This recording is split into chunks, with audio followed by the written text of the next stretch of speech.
Hey, yo, Neil. Hey, what's up? I got you. Got you. Yeah. R.I.P. Grammy. Free my brother. Shot. It's free to his backwards. Look. All right, welcome to another edition of One Mic here. Hey, check us out on Real Sports Guys on all platforms, social media platforms. Go to realsportsguys.com. Let me bring in my compadres, my brothers in arms up in here as we talk about. We're gonna have a good show for you today. What's going on, Hamp? How you doing, man? Do well, man. Looking forward to it. Glad you got your rest and relaxation. Man. Re-energized. We're gonna get it in. So yeah, Yeah. That under the weather. I would have played hurt last night, but I was like, nah, let's come back and do it when we fresh. We No, sir. got stuff going and stuff like that. What's up, Darnell? Man, good as always. Ready to get to it. We got a lot to talk about. A lot to talk about. Uh, One of the themes of the show, and we'll get to it, is one of the things I often tell. I work with a lot of students. Hammer knows this, and many of them are in charge of organizations. And historically, I've been doing this for a long time. Who are activists and who are pushing for change. And I usually always tell them, you got to think about time and place around your strategy. Is it the time and is it the place? And sometimes sometimes you're gonna throw caution to the wind, and you feel like it's time and place, and you're gonna just take the repercussions that come with it. But you understand that, right? And we there are themes of those kind of things that we see in the world of sports that we'll get in, where sometimes you just gotta be aware of the time and the place of your decisions. Why you gotta do it. So that'll be a theme that'll come around throughout this show that we'll get into a little bit later. It's kind of those lessons in life that can always guide us around the decision making, and we'll get into that. But there's a lot going on in NBA All Stars and NBA, season. We haven't talked as much about NBA, so we want to spend the first part of this opening part of the show hitting into some things around the NBA. Obviously, they came out with the folks who are going to be the starters, and they're going to be announcing the reserves, tomorrow. But when you think about how this All Stars has come together both in the East and West in terms of who got into those starting slots. Who are some surprises? Who are some snubs? Who do you think will even get pushed out in the reserve strategy? Like, there are gonna be some folks who we used to seeing who are not gonna be there, right? What's your feeling about what you're seeing as it's coming together with this All Star weekend and who's gonna be selected and not? We got some fresh blood in there. Darnell, have you been paying attention to the All Star stuff? Yeah, I've been paying attention a little bit. I know everybody's gonna say Jalen Brunson got snubbed, which he's been playing better than Damian Lillard this season, so I would agree with that. But you gotta remember the All Star game is for the fans. The fans they voted they voted for him, so they gonna get to see him. So I don't really see a problem with it. Jalen Brunson, he will be in the All Star game.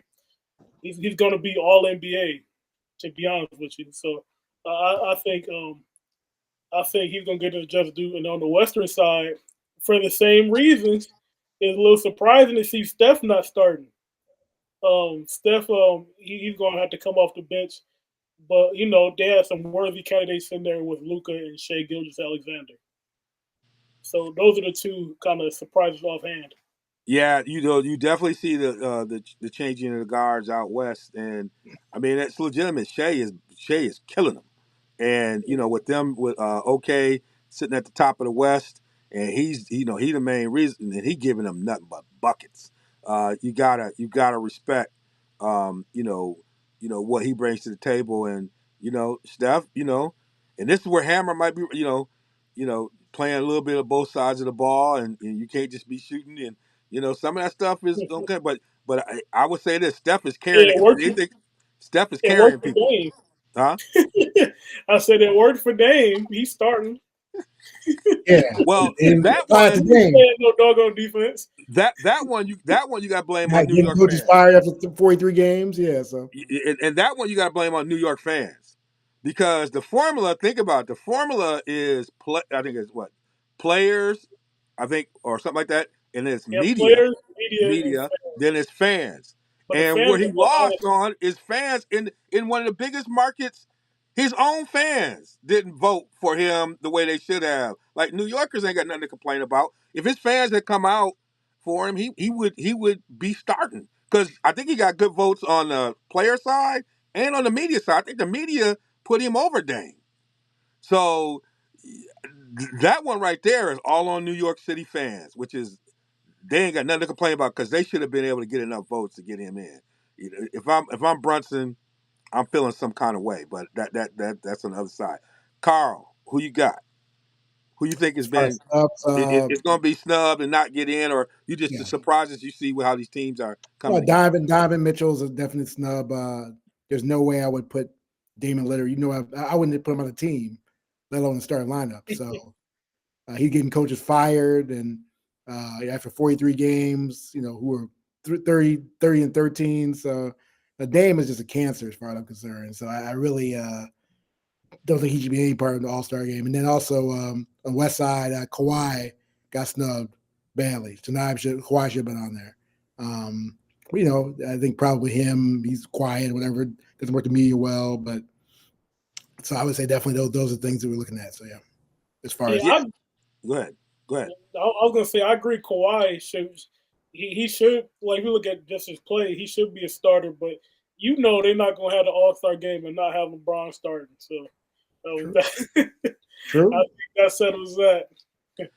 Yeah, and I mean, and then you got I mean, as much as criticism, he's got Harden balling, right? And Yeah. I, Sacrificing too, not scoring as much. So yeah, I'm stunned. Yeah. he not, and then He's not making it. then you got He's not making it. there gonna be some decisions around Sabonis or Fox, right? Because it's some that right, and Yeah. I mean you can make a case for them. It's gonna be an interesting dynamic out in the West. Somebody getting left out in the cold. Yeah, I think the guy you just said gonna be left out in the cold. You got the Ant-Man you got to worry about. You got Yeah, Cliff you got to worry about. You got some the guard rotation in the West is heavy. and I'm gonna get your opinion because the thing I've been impressed by these young guys, they ain't waiting their turn. They like MCs that we ain't waiting our turn. Like these guys like Ant-Man, Halliburton, Shea. Some of these guys, they busted through the door like NWA. Like you ever see that old NWA video where they bust through like express Yeah. yourself. They coming through just taking over. Like what's been y'all and I've appreciated that it's being recognized, right? It's real stuff. It ain't just fandom. Like these cats are balling. Like what y'all thought about that in that changing the guard that's real? Well, Yeah, you Cats are see taking it. advantage. Oh, go ahead. Cats are taking No, you advantage of their circumstances. So you look at Shea, you got that trade from Clippers. He's slowly gotten great every year, or 33 a game. I mean, just balling. And so also Talburn, another guy that was traded from Sacramento to Indiana, leading the team, double man, and balling. So yeah, so Ant-Man, as soon as he came in the league, taking over on the wing. So I mean, these cats, like you said, they're not waiting for stuff because no time to wait. You got to do it now, or you're gonna get benched. So yeah, so these young men are being assertive and bringing it. I appreciate them very much. And what I was gonna say is you really starting to see it in the standings, right? Yeah. So you look at the who's in the leaderboards here. You see the Warriors. I think they're ninth. You got the Lakers that are all the way out the playoffs right now, as well. You got the Suns that are just hanging on. They look like it's the season, and now the Suns will be in the play-in. So you got Kevin Durant, you got LeBron, you got Steph Curry. They all, either on the outside looking in on the playoff picture or just hanging on to the playoff picture. But at the top, you got Jokic, you got Shea Gilgeous-Alexander, you got Ant. Because the Timberwolves, they just secured the second spot, so they up there. And when you're looking at these All-Star teams, do you reward winning? Because the Timberwolves, they got the number 2 spot, so we already know Ant's going. But is Cat gonna go? Is Rudy gonna go? Do they get 2? You know what I'm saying? Yeah. You gotta ask that for other teams like the Nuggets. So it's gonna be tough. Yeah, and then And you when think you about the mentioned Celtics. Booker, You think about the Celtics with White. That I watched him 2 games ago. He balling. I mean, if you leave him open, he gonna make you pay. Like he is balling, and it's like you still got Porzingis, right? And you still got your 2 stars on top of that. I mean, they got 4 guys legitimately who could be making yeah, a run for being on the All Star Awesome. team with the way they've been playing. So but you're who are right. the bigs out east though? Yeah, I said, who are the bigs out east? Well, I guess it depends on Porzingis. he's gonna Porzingis. play. But if you think Porzingis will make it over like Turner, the Yes. Pacers they got a good record.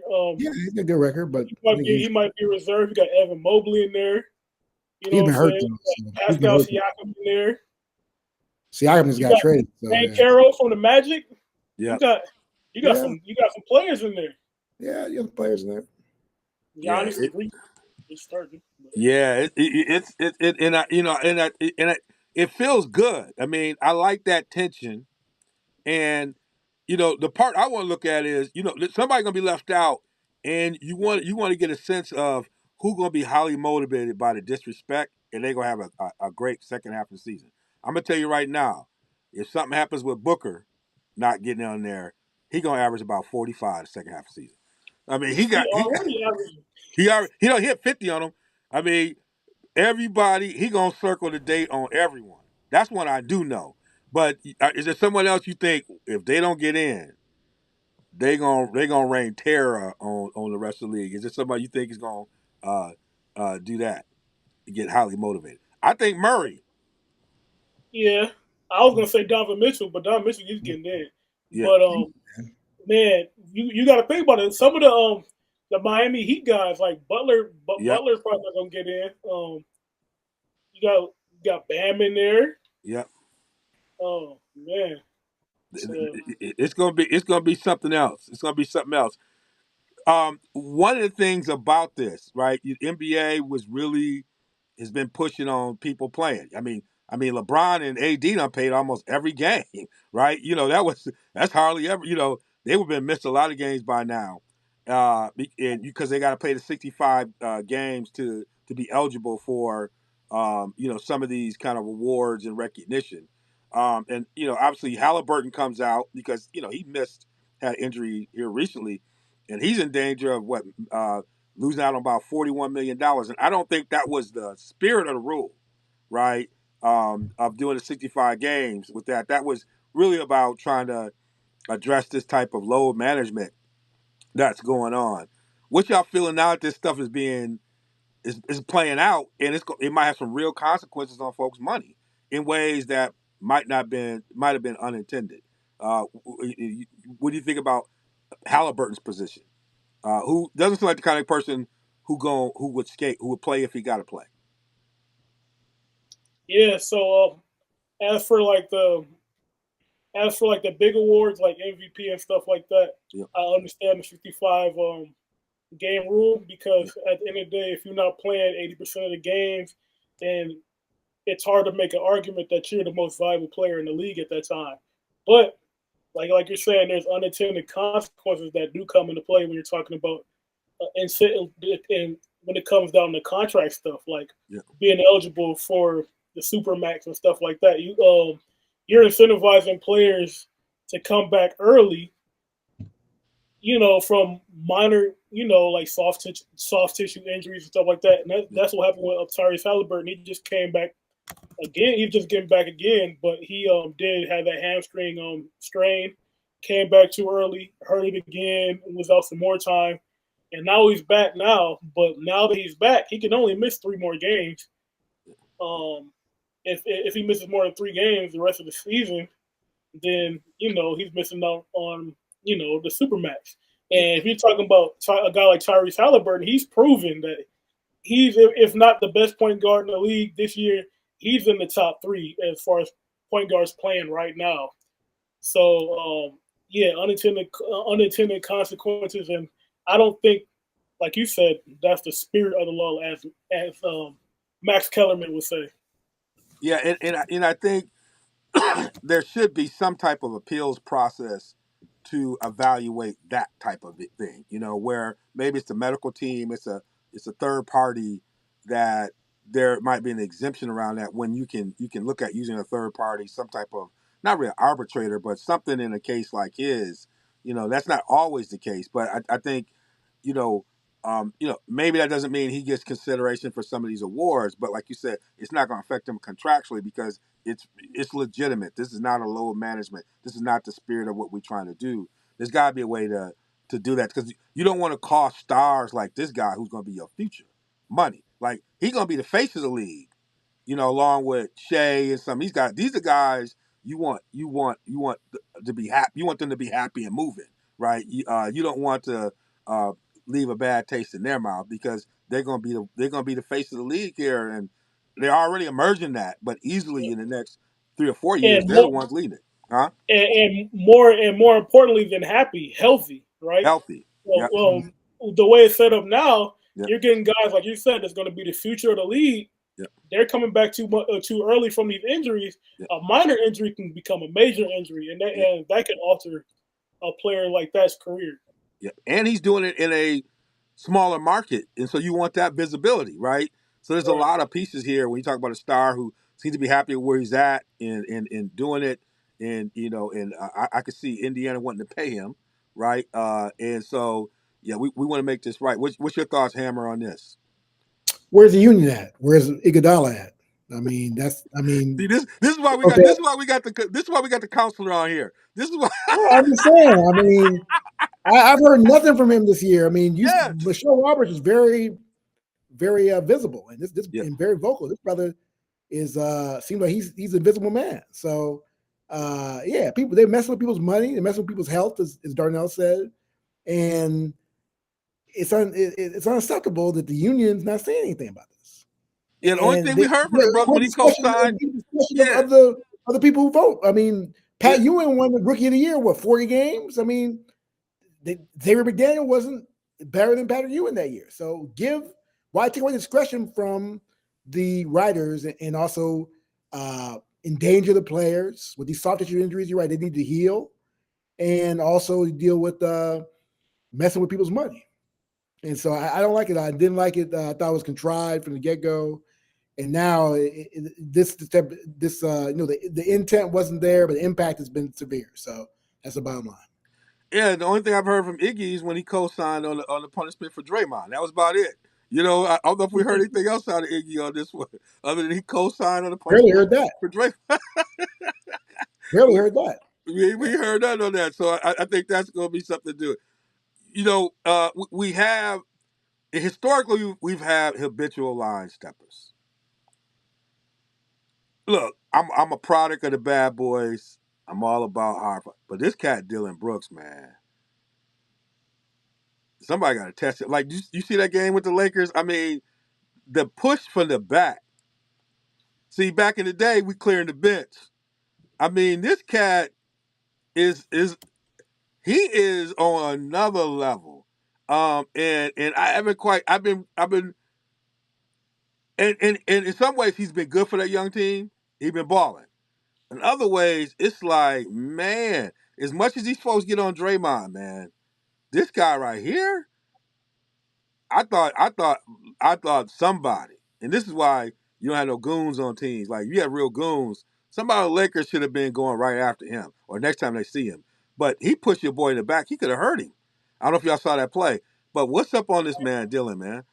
My goodness. Talk to me, Darnell. Yeah, yeah, I didn't see it, but that just seems like par for the course for a guy like Dylan Brooks. He does make some dirty plays, and a lot of times, like you said, it's like the bad boy Pistons, but you don't have enforcers like that in the league. So only like Adam Silver and them they can step in, but that's it. But it's not going to be long before this reputation makes its way to the league office, and you're going to see some type of suspensions laid down. And I was trying to because you always have a player like this that you wouldn't mind having on your squad. But there were times when he wasn't productive and he was doing this. This year, when I've watched a little bit for Houston, he's been more an asset than a detriment. But I mean, it's like at some point, you know, I'm not gonna be mad if somebody come back at him. You know, I'm not mad at that. But man, this cat, I've been watching. He's been, you know. And it's hard for me to say as a bad boy fan. You know, in some way, it used to be a warm in my heart to see somebody show something like this, but this cat's on borderline reckless on this stuff. And so, you know, and the thing about it is he can play if he just focused. So sometimes I'm thinking about it as like, this is back my thing about time and place. He got more skills than that. Like I've been watching him since he was at Oregon. He's a baller. He got skills. Like usually people do this when they don't got too many elements to go to, and this is what gonna keep you in the league. He ain't that part. That's the part I don't understand. Like he got more to his game than this, right? And it just seems like this has overshadowed him versus players who usually play this role. They got like one or two things they do well, and they add this piece in, and that's why they're able to stay in the league for another 5, 10 years. You know what I'm saying? It don't feel like it's something he need to do, but it's something that's kind of been on my mind a little bit about. When I watched that, I was just like, this cat is a little bit too much. Hammer, I don't know if you've been paying attention to it. Y'all might No, love yeah, him in yeah. Chicago. No, I mean, I remember I was just Googling this when Dylan Brooks was clowning in college when he was at Oregon. Yeah. The incident he had where you're better than that. So, yeah, he's always been a clown. I think he's changed his hairdo and he corn rolled up now. And, yeah, so it's part of the edge. And, I was stunned he got paid. I thought he'd be blackballed and have to sign a 1-year deal. He said, what, a 4-year, 5-year deal with Houston. So he's a good player. He's a good player. He understands. But, yeah, this mess with extracurricular activity, I like to call it, is going to get him in trouble eventually. It costs him money. Trying to clown, trying to be gangster when you're from Canada, and you're not. Trying to be like Drake. It seems like brothers from Canada now got to get cornrows and be hard now, even though they come. Even though these are brothers who come up with good circumstances and good homes, and they're trying to act like they are around the block and thugs now. I mean, come on, man.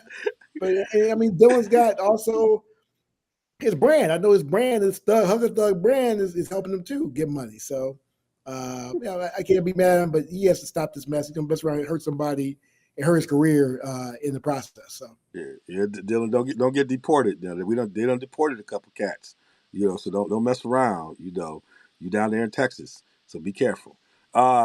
OK City at the top, man, of the West. Man, they had a schedule. They had a schedule. They had a schedule. I mean, they build.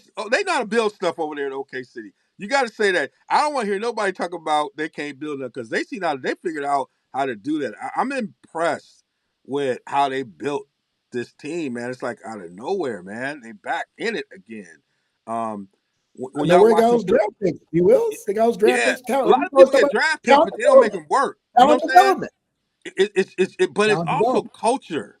They got Yeah. culture, right? Talent development. Yeah, talent that we talked about. I remember arguing with this is like the worst argument I ever had with Marcus because I was like Marcus Flowers. I was like, I didn't want to understand this. You would like because I was like the reason why the Spurs were the Spurs was that they knew how to develop players, and you see that same thing happening now. Everybody's trying to do the player development.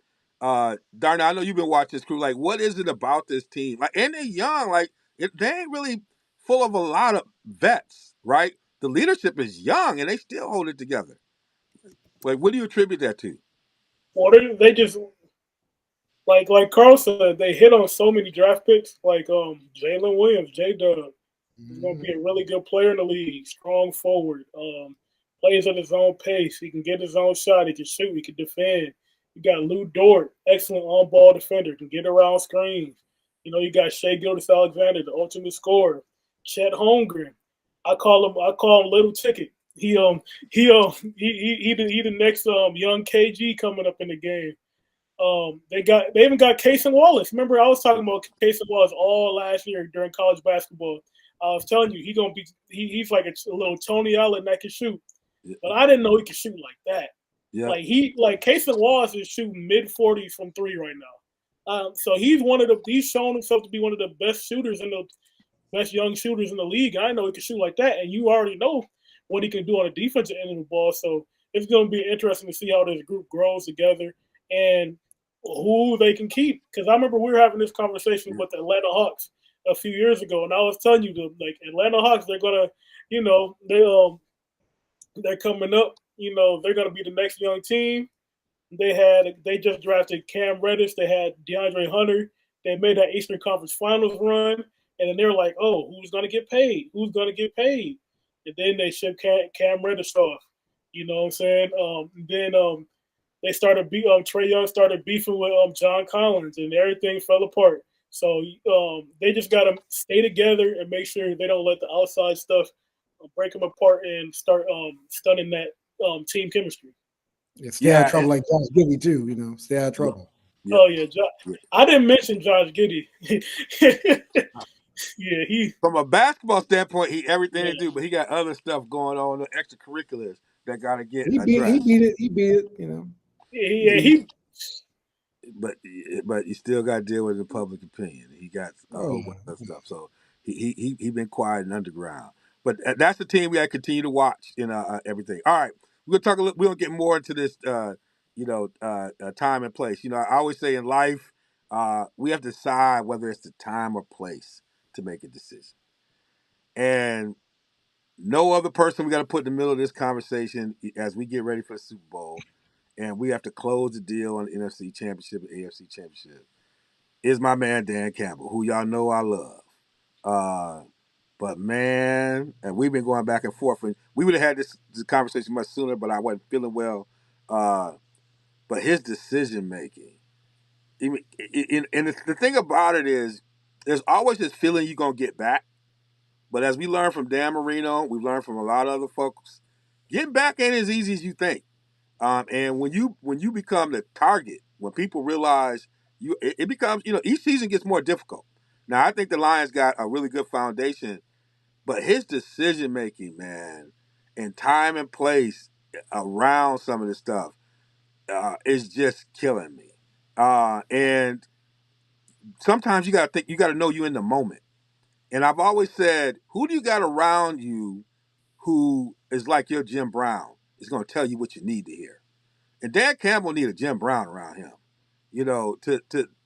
because his post-game press conference was not doing the job for me. So we saw the decisions. Y'all had a chance to watch it. Talk me through justify it or talk about it, or give me your sense as we reflect a little bit on the Dan Campbell decision-making process. I know, Darnell, I'll let you get that look on your face like you're a coach, man. You're going to be in these situations, man. Like, I'm all about aggressiveness. But what are we going to do about Dan Campbell? What are they saying over there in Detroit? Well, so there's a couple ways you can look at it. You're saying to justify it. Well, the justification for it is you go what brought you there. You don't a leopard doesn't change his stripes. But just like Dan Lanning, Dan Campbell met the same fate. So you sometimes, like you said, you always got to consider time and place, and the momentum slipping away. You made a couple bad plays, but you can still kick that field goal to keep you up 3 scores. You know what I'm saying?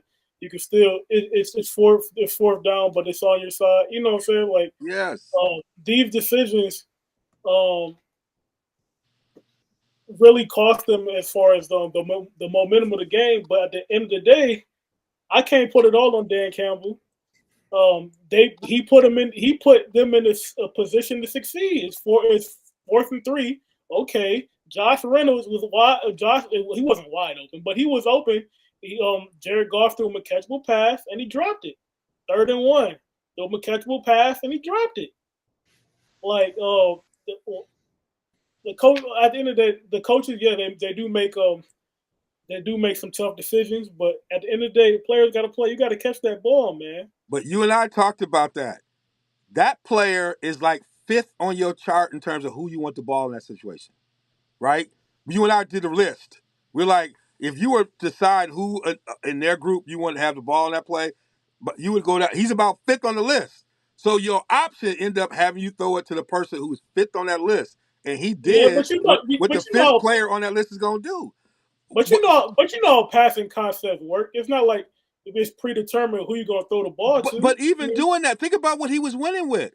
He was getting what was on like a second or third. He got like 12 yards running right up the middle. Like the Panay Sewell, you and I talk about the Panay Sewell at tight end one. They don't want no business with Panay Sewell. You had like 4th and 3. You should have just run right behind him. Like if you go back and look at every play that he was in motion, San Francisco players want to do nothing with him. It was people was making business decisions. So I wouldn't even like if you're gonna do it, run the stuff that's working. Like run the stuff that's your strength, and he wasn't even doing that in this situation. But I understand what you're saying, brother. You gotta make the catch. 2020, he got him up. It's almost like in basketball. He drew up a play, got him an open shot. Sometimes you got to knock it down. But the thing about it was the time when he actually should have gone for it at the end of the half. That's when you should have gone for it. And what did he do? He kicked the field goal. So if you're gonna kick the field goal at the end of the half, why would you kick the field goal in the third quarter? All you doing is putting them up 3. You matching them and taking away their momentum, right? And so, but he did it at the end of the first half where I thought maybe you should have gone for it there, right? It's 2 yards. But let me go to you, Hammer. Dan Campbell, man. I know how Hammer feels. He's an idiot. And so, I mean, I knew but for Dan Campbell, they should be in the Super Bowl right now. So, and I think, I'm speculating, I think Ben Johnson's staying in the cut because he'll become the next coach of the Lions. So, yeah, Dan Campbell, it's an abomination what he did, considering what Detroit fans have gone through their whole history. They could have been in the Super Bowl this year, probably a chance to win, but for Dan Campbell. And yeah, it's just a shame. I mean, he's just reckless. I told you after that Dallas Cowboy game they lost, I told you he was going to be Achilles heel for him. I was right. And I just couldn't believe just the way it transpired as far as being up, 24-7 and losing the game. It's just unbelievable. Even San Fran couldn't go for the touchdown. They went for 3 because they knew they had dummy Dan Campbell on the other side. That they could beat. So yeah, so it's a shame for Lions fans. And you're right, his lack of explanations at the press conferences after the game was just unacceptable too. It showed lack of leadership, and then also him talking about it's going to be tougher next year and all this mess. Tougher next year, dummy. Then you should have gone for it then. It's just, yes. I mean, I don't like Dan Campbell at all. I think he's incompetent, and I knew all that's rah rah and all that stuff when he got hired was going to be downfall. Lions, I was right. I think, look, you and I watched them up close and personal. Dan's team come play. I mean, they came to Green Bay twice and put it on him. He got it.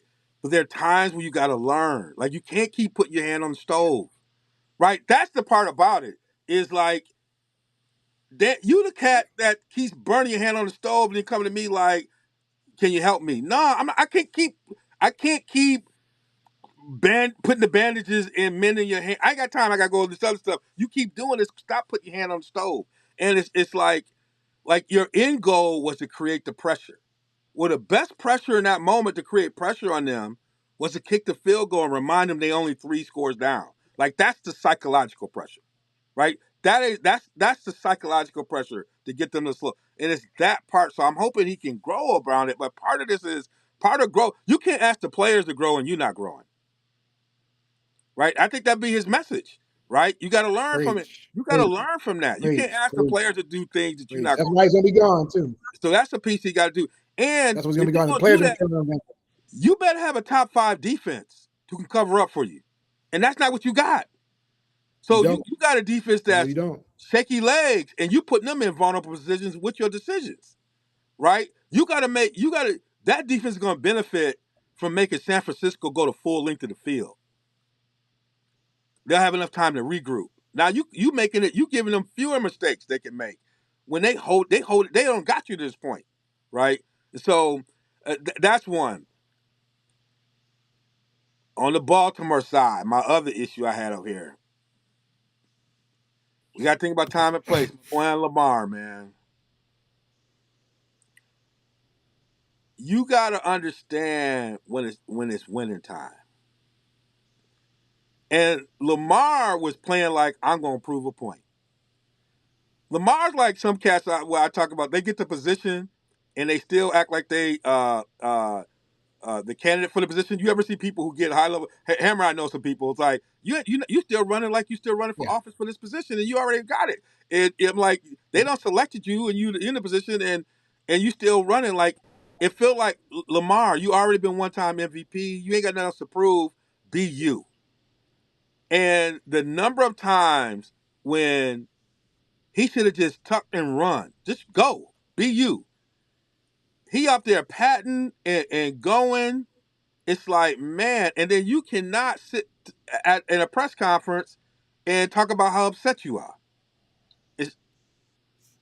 We got to do something different. And then Todd Monken, how you only running 6 times?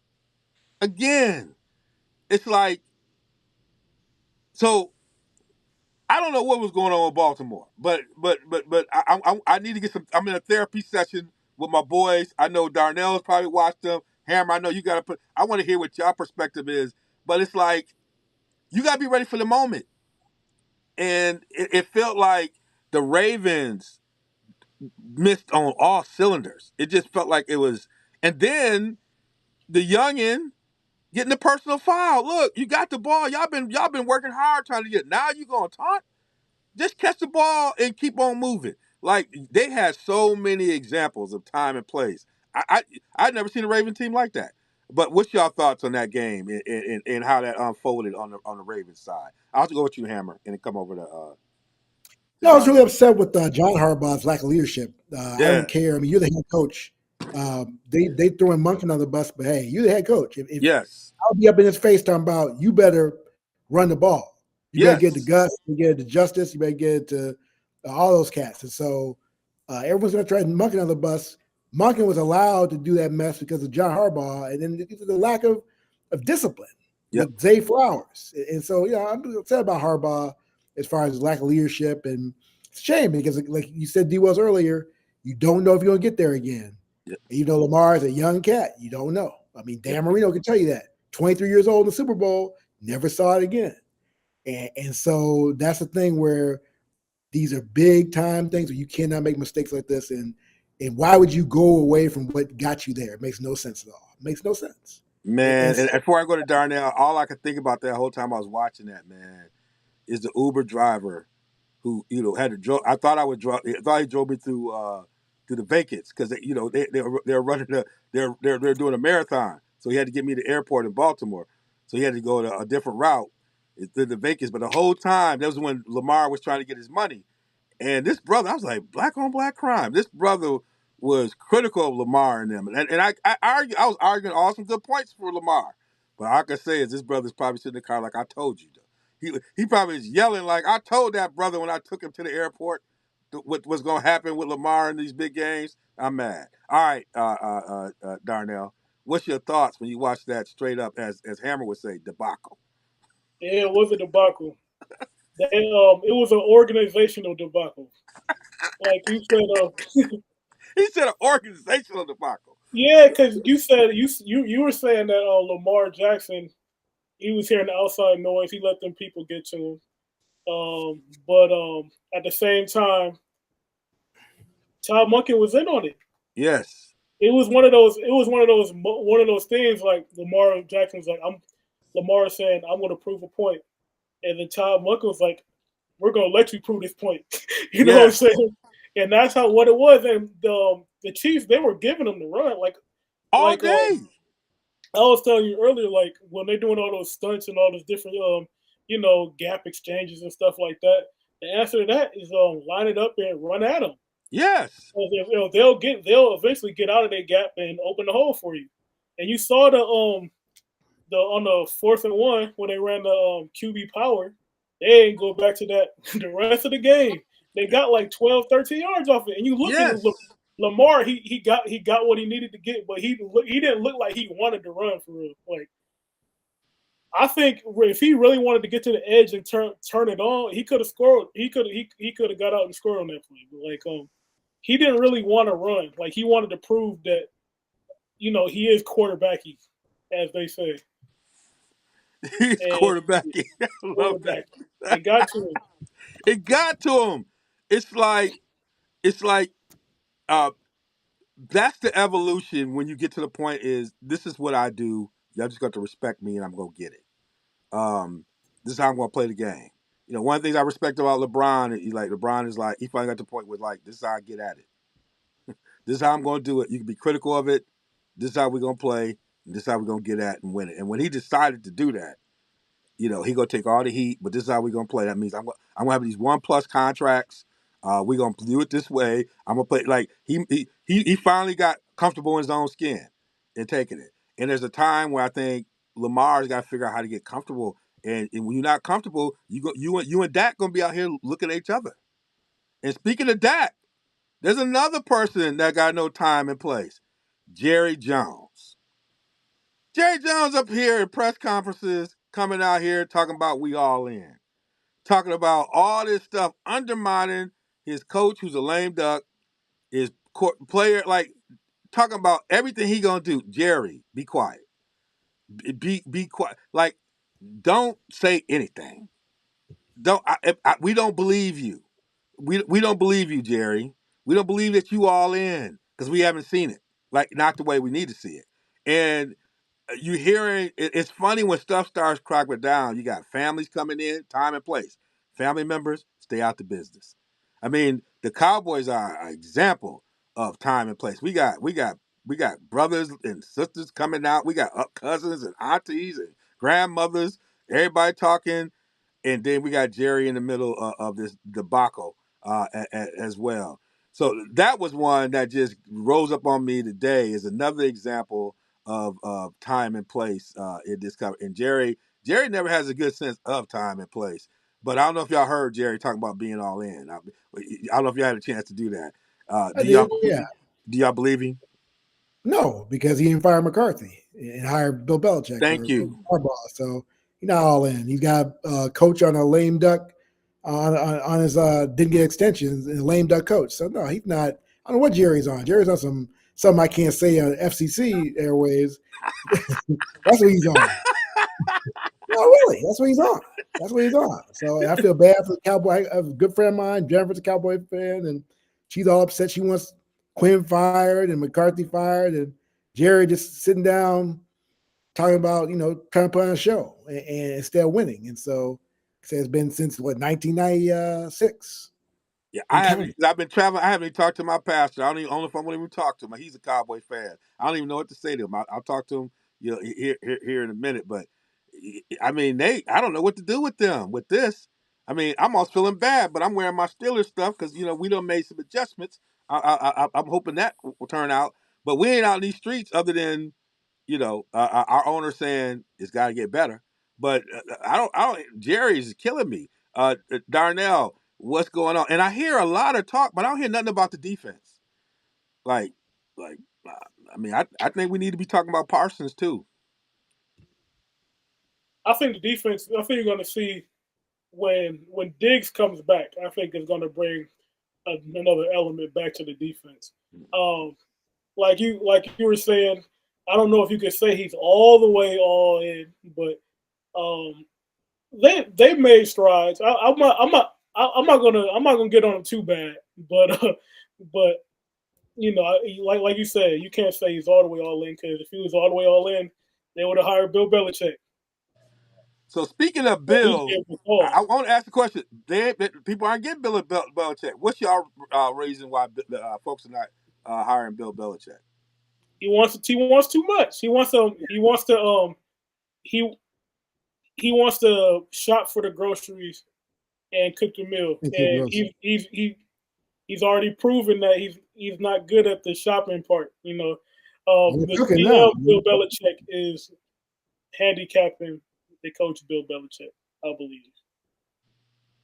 No, I mean Atlanta. It was reported. I think we would have been Atlanta's head coach, but for the front office sabotaging him because they knew they were going to get fired or they have no power if he came on board. And so he's got to understand. He's going to have this sabbatical where he's going to be in the booth. I guess the rumors are going to be a 3-man booth with him, Brady, and Burkhardt. But the bottom line is that Burkhardt. Well, Kevin, the play-by-play guy. Who's Burkhardt? Kevin Burkhardt, the play-by-play of Fox. Oh, I don't know. Okay, he's a play-by-play guy with used to be Greg Olson. But no, but the bottom line is that Bill needs to stick to coaching. That's what got him there, not the general managing, coaching. And that's why he was sabotaged. That's why people want to hire him right now, because he got to understand he got to be all in on coaching, because that's what he has credibility. He has no credibility now, or very little credibility with the GM side. And people know that. And so if you come in there with some front office execs and then you come in there and swing and fire them, they're going to get rid of you. And that's what they did. They sabotaged him. And I don't blame them. They have mortgages to pay. They're like, they're going to let the guy come in and fire me if I can do it. So they went to Arthur Blank. They told him, go Raheem, because then he'll concentrate on the coaching and the culture of the coaching. So, yeah, so that's where Belichick is. And, yeah, Belichick will coach in 20. He probably coaches the Cowboys. If I had put my money on it right now in 2025, because that would be a win-win for Jerry. You know, Jerry hired McCarthy, trying to chuck and jive the fans. That he was about something when McCarthy was done in Green Bay. He got beat by the Arizona Cardinals, and all of a sudden he's going to be a good coach. But the main thing is that Belichick, the game has passed him by, and he's going to have to sit back and get back to coaching and not general managing if he's going to get back in the NFL. And he'll get back. I think he'll understand what to do to get back there. He's not a dumb guy, because he reinvented himself with the Browns. So the Browns, he had a failed with the Browns and reinvented himself and got to the Patriots. And I think a decision that's not being highlighted enough, that has nothing to do with the GM part, that I think also he has to figure out how to explain, is you have a young quarterback, and you hire Judge and Patricia to be coordinators for young quarterback. Like that decision, what was highly suspect by a lot of good football minds. Yeah. And was a demonstration of Belichick's ego, thinking he could pull anything off. Mm-hmm. And it didn't work. And I think that decision, and they have not recovered from that decision. No. So you had a player who was he made the Pro Bowl, didn't he? Like as a, you had a young player that was Male? Yeah. I mean, you had a quarterback Mayo was a stud when he was a player. Yeah, right. Then you do this decision, and he has not been the same since. And I don't think people put enough on that decision, because that was a football decision. Like that wasn't. People do. I think you have D. Willis. He was going out without coordinators when McDaniels left and Patricia left. He go out with no DC, no OC. Basically, I think he was running both. He was calling plays. I mean, calling plays in both sides of the ball. You can't do that. It's not sustainable. And trying to do talent, and that's why he's bad talent evaluation. Yeah. So like that decision, I don't think people are highlighting that decision enough. And I think people are looking at that way, because that's a football decision. I think people are highlighting it, but people know it if you know football, because, like I said, they didn't have coordinators. They had Brian Flores was not the coordinator. Remember, he was not the coordinator. When he was calling the plays, he wasn't the coordinator when he got hired by Miami. So he's gone years without coordinator. And he went with OC this year with O'Brien. He knew he was in trouble. And so there was no DC last year. Yes. Yeah. So it's arrogance. That's all it is. But Seattle went on and got McDonald. I think that's going to be a decent hire. I mean, that's a guy. I think that's a mistake, man. Why fire Pete Carroll? He made something out of nothing with that 9-8 team. Both these times you got Geno Smith balling, and I understand the hire. McDonald has good records against both them teams. You got to beat. Oh, I'm not saying he's not a bad coach. I'm just saying D. Wills is that. They were flatlining, man. They weren't going nowhere with Pete Carroll. Man, they weren't going. Pete was going to keep. Like they were 1-16 and 9-8. They barely made the playoffs. Missed the playoffs on a tiebreaker, bro. Yeah, but Pete was keeping them like this. I mean, sometimes you got to know when to fold them. Nah, man, they are greedy, right? The Allens are. He pulled the rabbit out of a hat last year with Geno and that team, and they have a good team, I think, with really good offense. Jackson Virginia, they got Charbonnet, Walker. They're a nice team going together. But I think a couple of people were like, they're making coaching change makes no sense to me at all. But a couple of things that I was hearing in some of the interviews was that things within the locker room the assistant coaches, a lot of stuff wasn't as tight as it used to be. They weren't the culture setters, and he wasn't really controlling that environment. And so I think that's probably why they wanted to have it. McDonald was going to be, and you still got Pete. Pete is still in the building, right? Yeah, but come on, man. Yeah, I think. I mean, come on. As a consultant, come on. But I think I'm sure McDonald's going to be. McDonald's gonna sit down with him right now. Tight. McDonald, I don't know the cap. He's gonna sit down with Pete right now. Like, this is my team. Oh yeah, he probably will. Yeah, he's gonna sit down with him and tell him that. Look at his face and tell him that. You ain't causing no problems. It's my team. It's going. You're a consultant.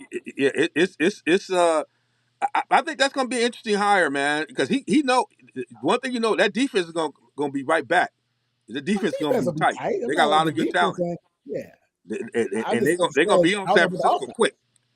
What's your thoughts, Darnell? You've been watching this. I think that's a good hire for Seattle. Yeah, I think it is too. I think they're going to be able to scheme it up. Yeah. The defensively they're going to be a lot better, I believe. Like you said, they have a lot of young talent on the offensive side, and I just want to see what they do in the draft. And I think they have a possibility of being the next team to come up, but we just have to see how they put it together. Yeah, I think they got I think that's going to be a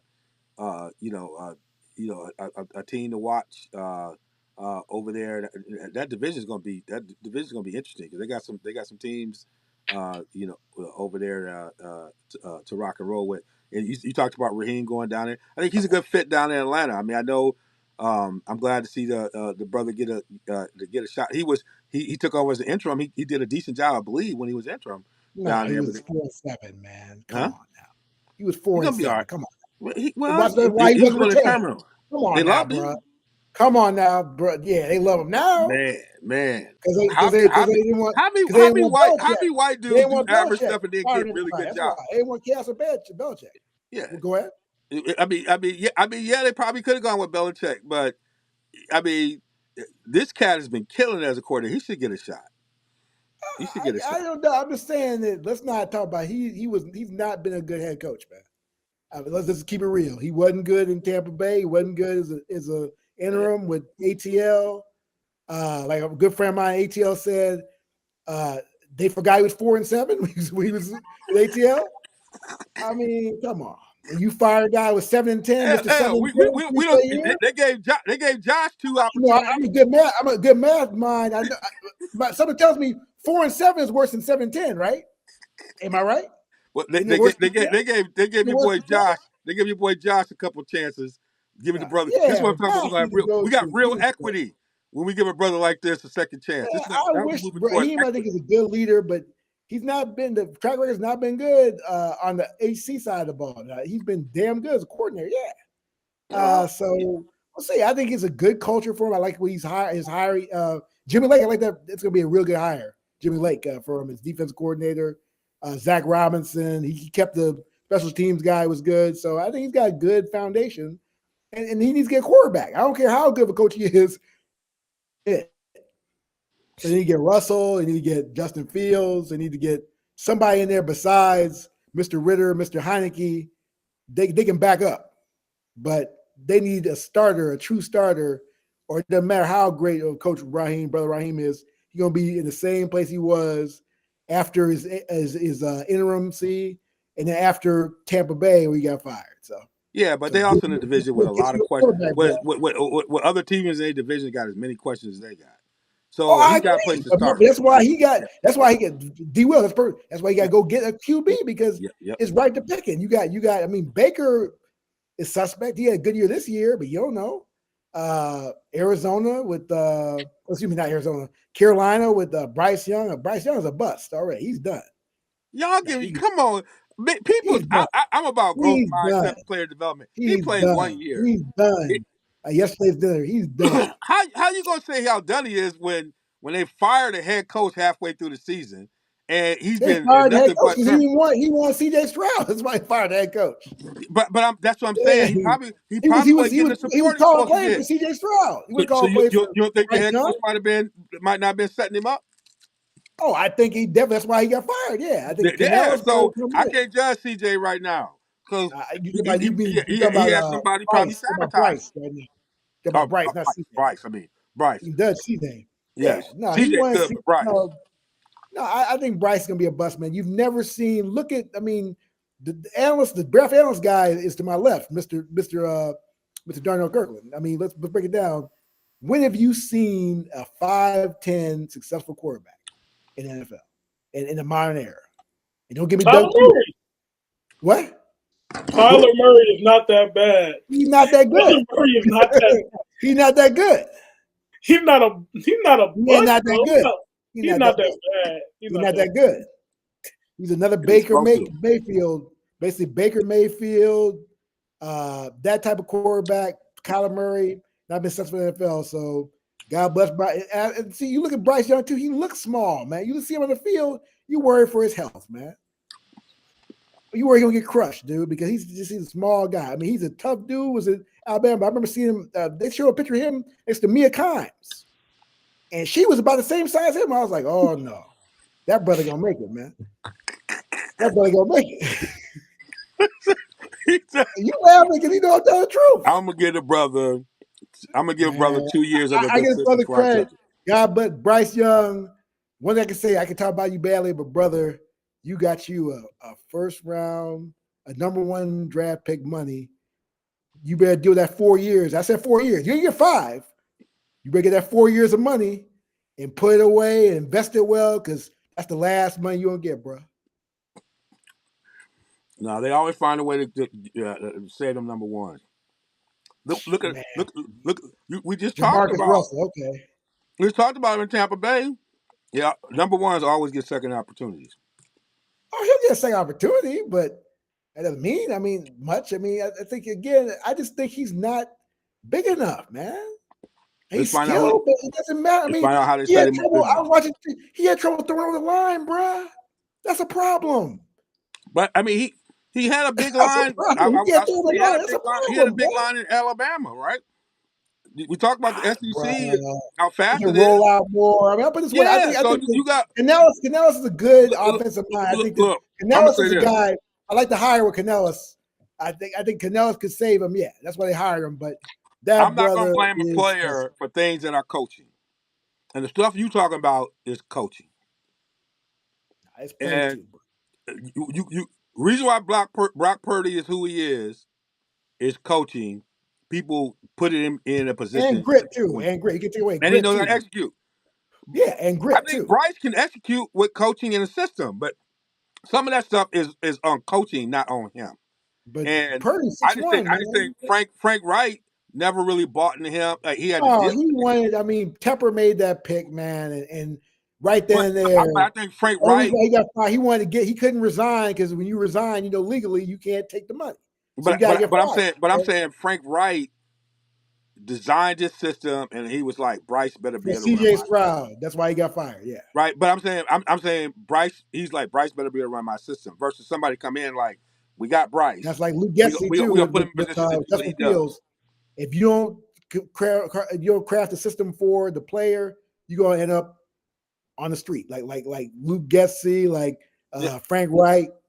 Because you got a hard head makes a soft ass. So that's what happened. And so so I don't want to put any judgment on him because I think the coaches they're bringing in now are. Well, no, because I saw him, bro. I saw him after they got rid of Wright. He wasn't the same. He wasn't good after Wright.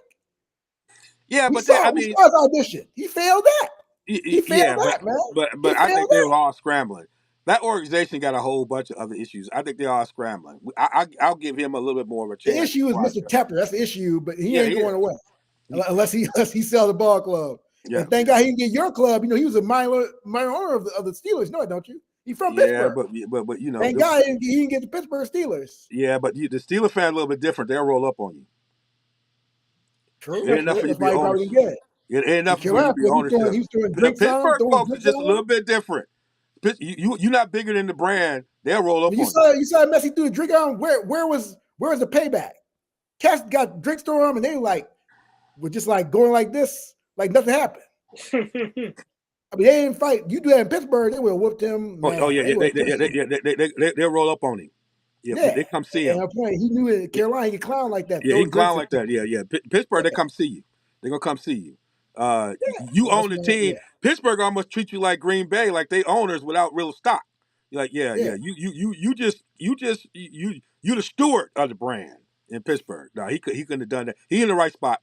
He in the right yeah. spot because they would have rolled up on him. He'll lose more. He'll lose even more. Yeah. All right.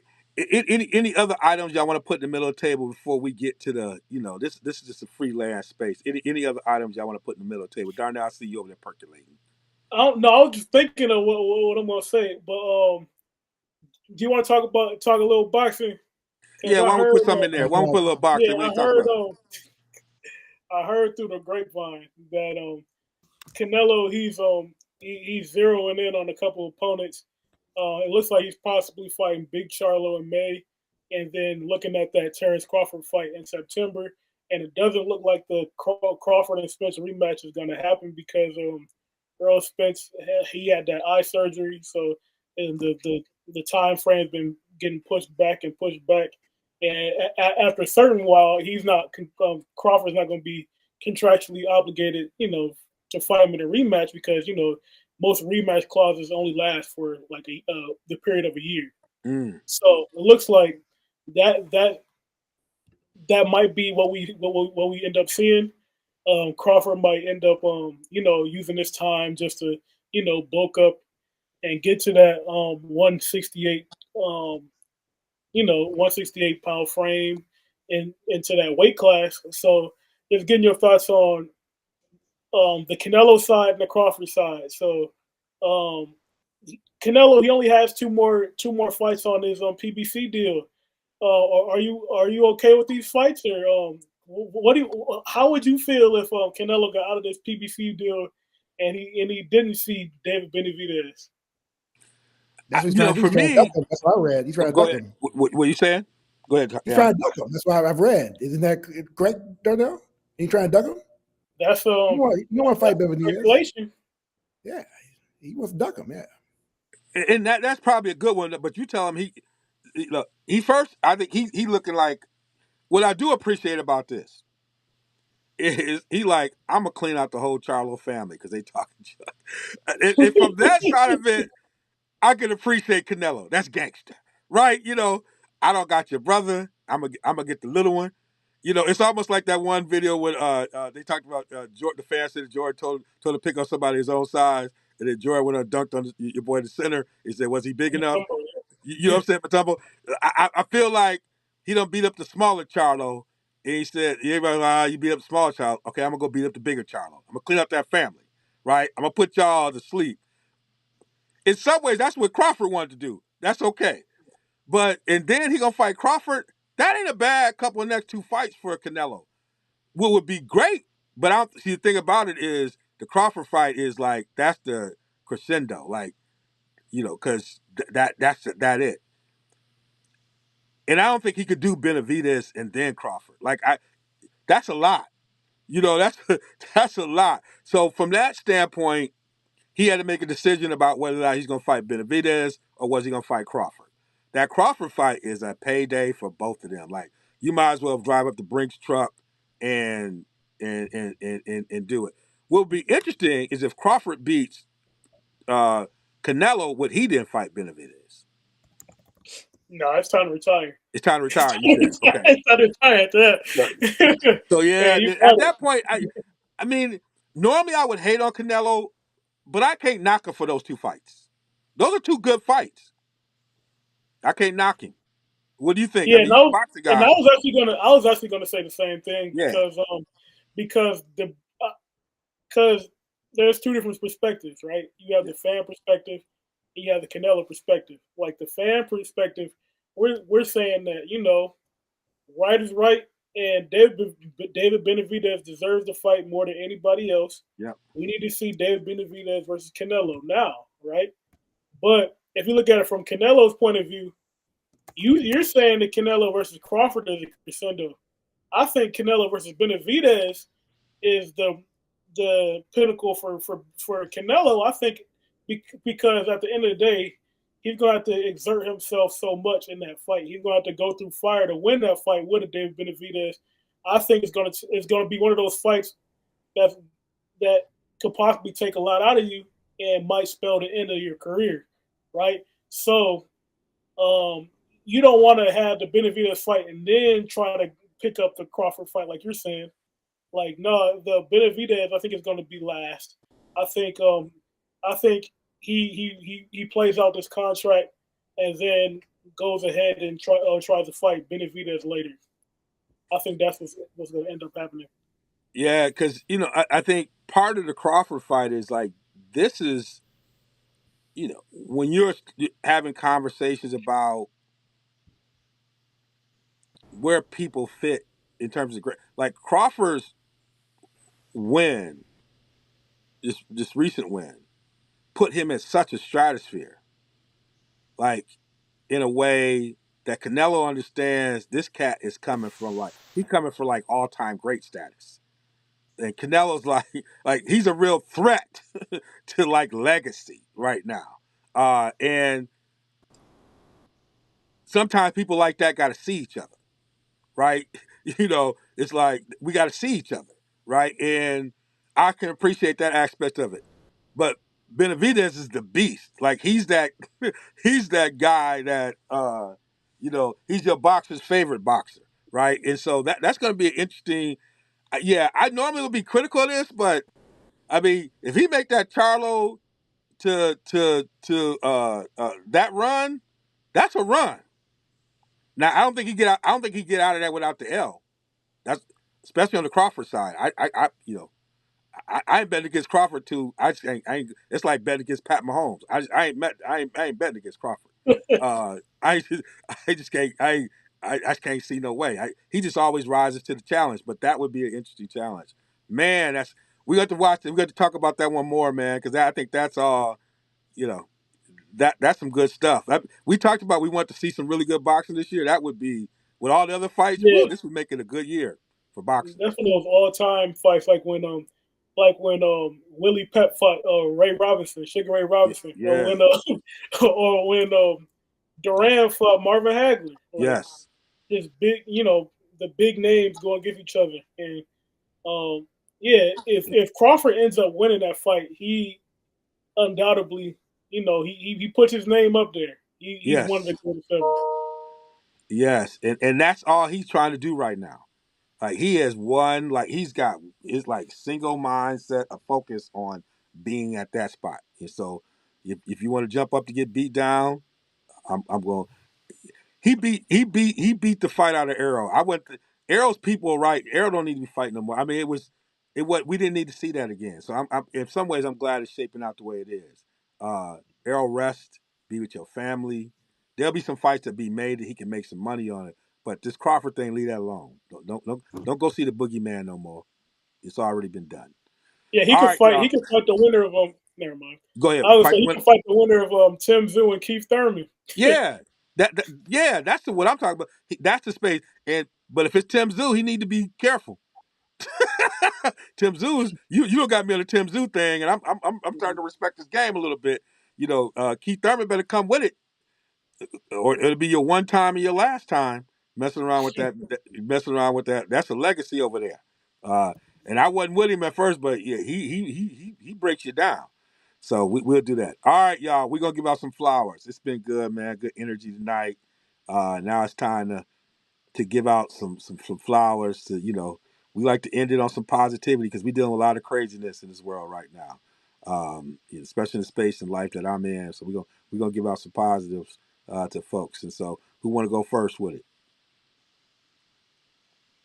I'll let Carl go first. All right. Go first. Now we get my flowers out to the Lions fans. You were so close and you should be there next week, but for your dumb coach, history. How you gonna give flowers? Make it yeah, I'll give flowers to the Lions fans. All right, deal with that mess. And so, again, it was painful to watch your Super Bowl chances to slip away on the big screen with every poor decision that Mr. Campbell made. So, I mean, I think I'll do flowers is that the good thing is that Ben Johnson's coming back. Hopefully he can be promoted. And That's my flowers to the Lions fans. Thank you. All right, Darnell. All right, so I'm giving my flowers out to Jonathan Kuminga, right? Mm. So a lot of Warriors fans, they've been wanting to trade all the young guys. They want to get rid of them all. But Kuminga, he's been showing up and showing up. It's been good to see his growth this upcoming this season. Over the last 7 games, he's put up 20 point games in all of them. And in the 5 games that Draymond has been back for, Draymond, Kuminga, and Wiggins, that 3-man pairing has been plus 50 in those 5 games, plus 50, with an offensive rating of 128.2 and a defensive rating of 98.4, with a net rating of 29.8. So that being said, that 3-man pairing has been wrecking shop, and it just goes to show like you don't know what you're missing till it's gone. And Draymond, he can't keep taking him. He can't keep putting himself in these situations where he's off the court. I know we're talking about Kuminga right now, but it also shows how important he is to the team and really to the league, because his past few incidents cost him a spot on the Team USA team. He wasn't on the roster that they put out, or the pool for the roster that they're going to select from. He wasn't on that, so he really gotta lock in and focus on what's important. But yeah, I'm dropping the mic. I give my flowers to Kuminga. He's been balling so far. We in this show, as we were talking about time and place, we talked about Jerry Jones making a claim that he's going to be all in for 2024, and up until this point, we had no evidence of that. But I'm going to give my flowers to this family, the Spano family, right? Who hired Jim Harbaugh, and what's the salary that we're talking about? Hammer, was that 16 million a year. 16 million a year?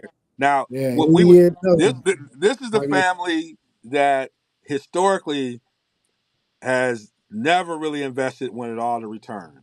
I mean, you would go to Chargers games in LA and the opposing team's fans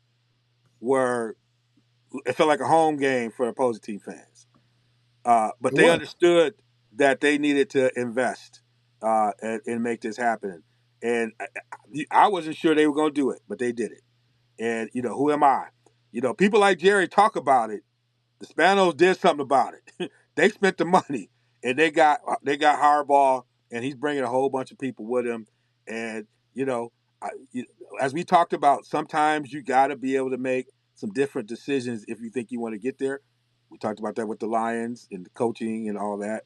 This family has broken a trend, and by doing something, because they said they want to get somewhere, and they spoke with their money by actually paying money to get Harbaugh to come. So I got to give them credit, because a lot of people were critical of them being cheap and everything else, and they have found a way to reach into them pockets to do what they need to do to get the desired outcome they want. So, hey, if I'm going to be critical on one side, I got to show some love and some respect on the side. So I will give y'all and the Chargers family their flowers because they made the investment that I didn't think they would do. All right. Thank y'all for all being with us. It's been good to be with my guys. This was fun. I love the energy with y'all freestyling. And we got a lot more coming up with these guys. Hammer's going to be hitting some of these Badger games. I think we got Purdue coming up. Sunday, yes, sir. Sunday. So we got some college basketball we'll start getting into. Northwestern almost beat Purdue tonight in overtime. Almost. Chris Collins got thrown out at the end of the game. So we got to talk some college basketball. That's coming up because it's about to heat up right now. People getting emotional about that. So we'll be talking about that in our upcoming episodes.